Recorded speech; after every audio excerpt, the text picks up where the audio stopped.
Hello everyone, time for another story. Light Rail, written by D. Michael.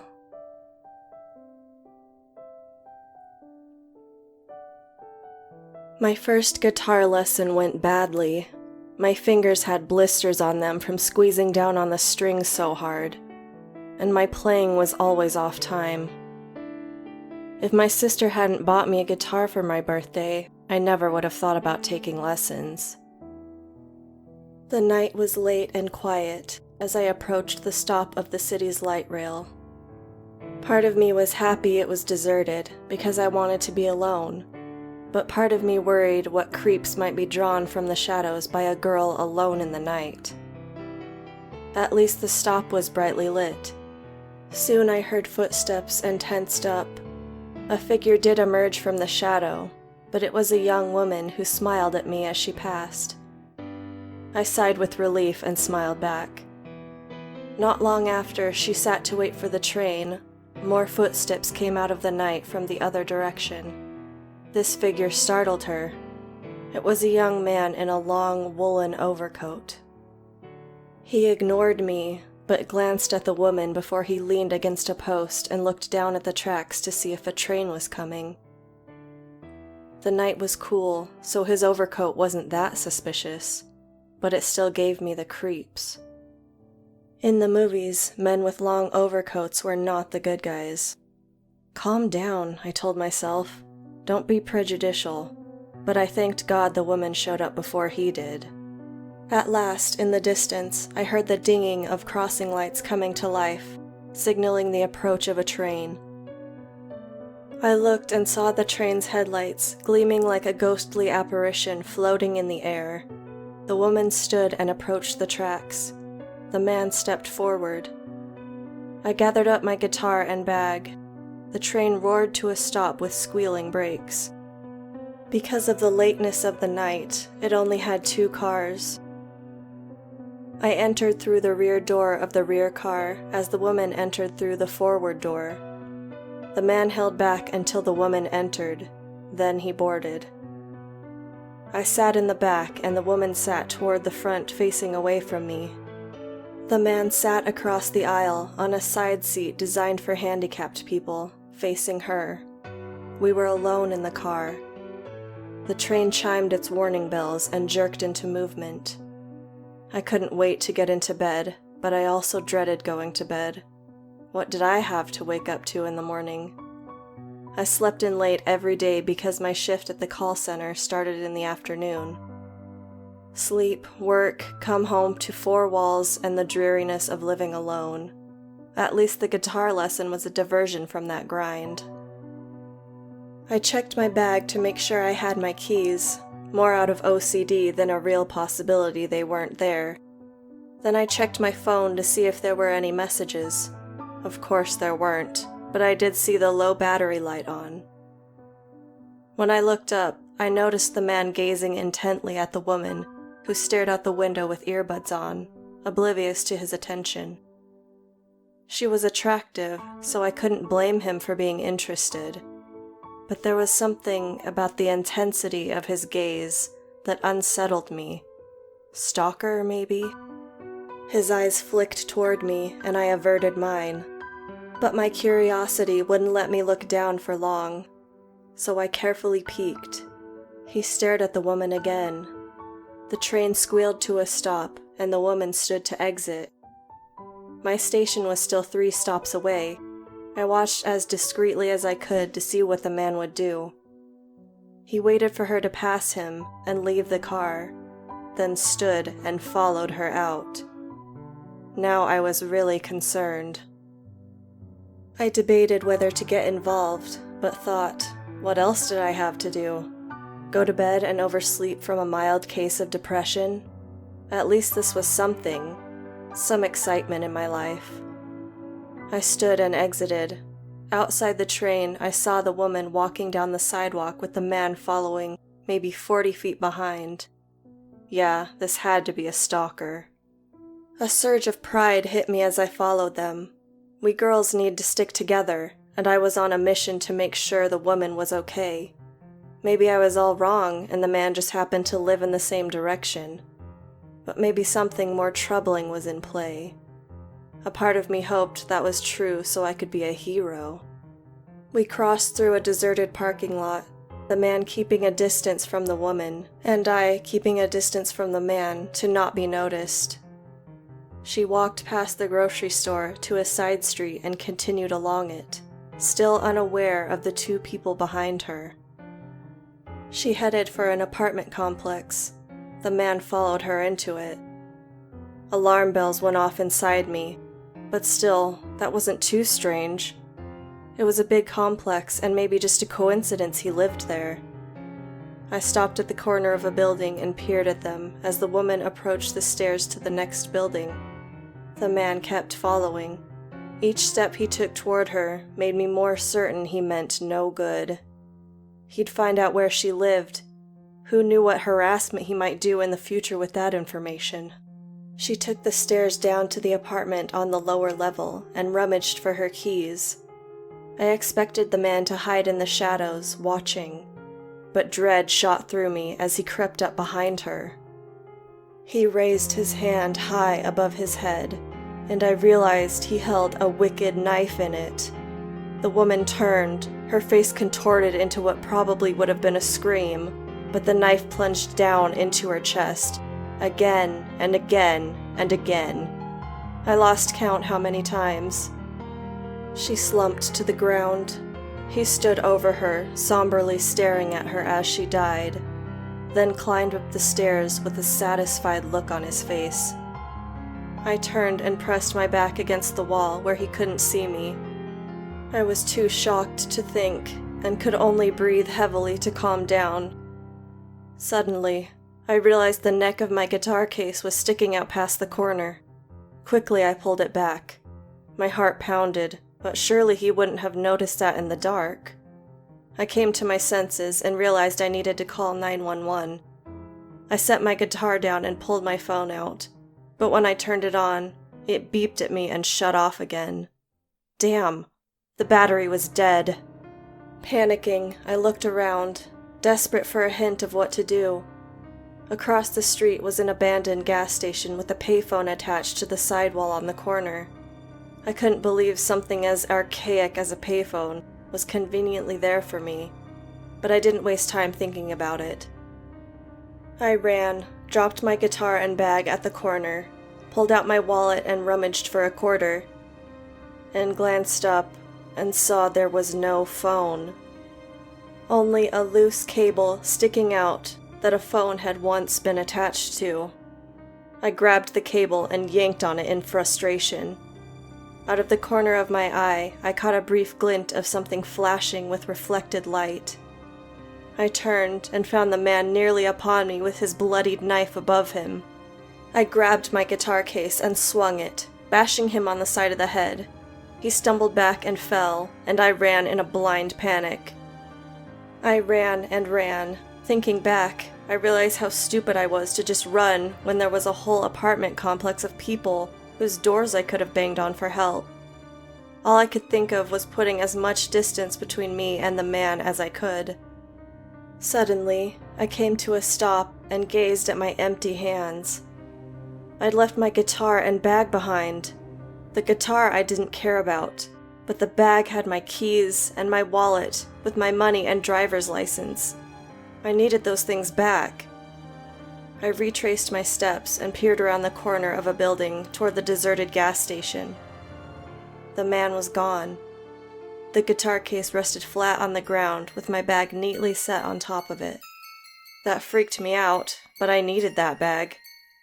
I gazed around looking for anything suspicious, then dashed to the gas station, grabbed my bag, and ran for my life. I ran until I came to the train station. Blessedly, a train was there waiting. I rushed to it, fearing it might leave before I got there. I made it, pushed the button that opened the door, climbed in, and sat in the back, trembling violently. I jumped when the bells chimed and the train moved into action. I was alone in the car. While I traveled to my stop, images of the murder flashed in my mind. The bloody knife swinging down, burying itself into her chest, swinging back up with blood dripping from it. Her contorted face, unable to let out the scream inside her. When my stop came, I hurried out and walked quickly down the street to my apartment building, scolding myself for ever getting involved. I should have just gone home and crawled into bed. That was my plan now. Pull the covers over my head and shake with the trauma from what I'd seen. I knew I'd have nightmares that night. A taxi drove past me, going in the opposite direction. I climbed the stairs to my door, and halfway up, fumbled around in my bag for the keys. And couldn't find them. I rummaged and rummaged, then took out my wallet and opened it, shaking it to see if they'd gotten caught in it. My driver's license was missing. Horrified, I looked up. My keychain dangled from the lock on the door. I looked up at the peephole in the door, and even though I saw nothing, I felt an eye peering out at me. I ran down the stairs and dashed to the first street lamp in the complex. I hid behind it as if it could protect me, and peered back at my stairwell, expecting him to come rushing down after me. But nothing happened. I walked around the lamp, keeping my eyes on the stairwell. The light from the lamp pooled on the grass in front of me, and I saw a shadow moving in it. I whirled around and found the man standing behind me with a terrible snarl on his face, swinging the knife down on me. I jumped back. The knife tip made a whoosh as it barely missed me. I ran, again in a panic. I ran to the highway that passed the complex. There was a field on the other side, and a construction site in the distance on its way to converting the field into more apartments. I walked along the side of the highway backwards, keeping an eye out for the man chasing me. He never did. I came to some concrete barricades. Movement caught my eye, and I turned as the man leapt out from behind a barricade, with knife raised. Impulsively, I grabbed his arm, holding it up with all the strength I had. We struggled, but I could feel his strength slowly overpowering me. I kicked him in the crotch. I ran to the construction site. There was an earth-moving machine that I ran around and found stacks of concrete slabs that I could hide behind. I ducked down and waited. After a while, I heard footsteps crunching on gravel. I waited as the footsteps passed the slabs, then dared to lift my head. The man walked slowly through the site, peering everywhere in search of me. I noticed a crowbar sitting on one of the stacks and eased myself over and reached for it. It made a small scraping sound as I grabbed it. I snuck the other way in a crouch, going behind the earth-moving machine and creeping along the side of it, wanting to look and make sure he was far away. He leapt out from in front of the machine, shocking me. Instinctively, I swung the crowbar and bashed him on the side of his skull. He dropped in anguish, grabbing his head. I ran back to my apartment, the crowbar still in my hand. My bed never seemed so enticing. Obviously, he'd left my keys in the lock to distract me and make me think he was inside, so I'd run where he would attack me.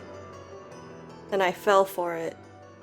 I climbed the stairs and stopped in my tracks when I saw an empty lock. That was the last straw. He still had my keys and license. I couldn't get into my own apartment. My fear and trauma evaporated away in a surge of burning anger. I was sick of that man terrorizing me. I turned and marched down the stairs, then gazed around. There he was in the distance, a shadowy silhouette stumbling in the direction of the train stop, still clutching his head. I stalked him. He boarded the train at the stop. I slid the crowbar into my jacket, out of sight. He sat in the same place on the handicapped seat. I entered from the rear door and sat in the back, hunched down to avoid being obvious. He was clearly in pain and never let go of his head. The train moved, and I watched with a scowl, feeling my anger boil within me. The train stopped. He stood and got out. I stood and followed him out. He headed for an area with warehouses and staggered along an alley between two of them, passing a rusty old dumpster. I followed behind, holding the crowbar again, and when I passed one warehouse, turned down another little alley to go around the next warehouse. I hurried all the way around and waited at the far corner with my bag on the ground, my back pressed against the wall and the crowbar tight in my hands. He stumbled into view around the corner. I leapt out and swung the crowbar into his chest. He fell. Anger seized me, and I can hardly remember what happened. I know I swung that crowbar again and again, and heard gut-wrenching thumps over and over. I swung until I became exhausted. My swings slowed down until my anger was spent and I could stop. He lay on the ground, motionless, terrible bruises all over. I studied him. At first, I was in shock, but as I recovered my wits, a deep satisfaction washed over me. I crouched down, laying the crowbar next to me, and felt through his pockets. There they were, my keychain and my license. I took them and put them in my bag. Then with the crowbar still in my hand, I stepped right over him in an act of contempt and marched away. As I passed the dumpster, I tossed the crowbar into it. It hit with a loud clang. I took a few more steps. Then a thought occurred to me. The knife. I whirled around and came back, crouched over the body, and picked up the knife. I wiped the blood off on his overcoat and held it up. The blade flashed as the light of a street lamp caught it. I looked at him, lifted up the knife, and drove it into his chest, just as he had done to the woman. Then I put it in my bag. I returned to the train, climbed in, and sat in my customary back seat. Another young man followed behind me. He came my way, but when he looked at me, he paused and studied me, then turned around and sat farther away. He must have seen something in my eyes. The train moved. I lifted my hands up and stared at them. They shook uncontrollably. In my mind, I played out each blow of the crowbar and finished with an image of the knife biting deep into the stalker's chest. I never felt more alive. I looked up and gazed at the young man. A sly half-smile turned up a corner of my mouth. The train stopped and the man got out. I followed him into the night, feeling the wicked knife inside my bag, hungering for another bite.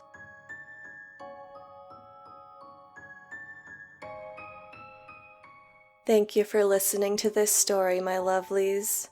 Have a good one. Love, the Mistress.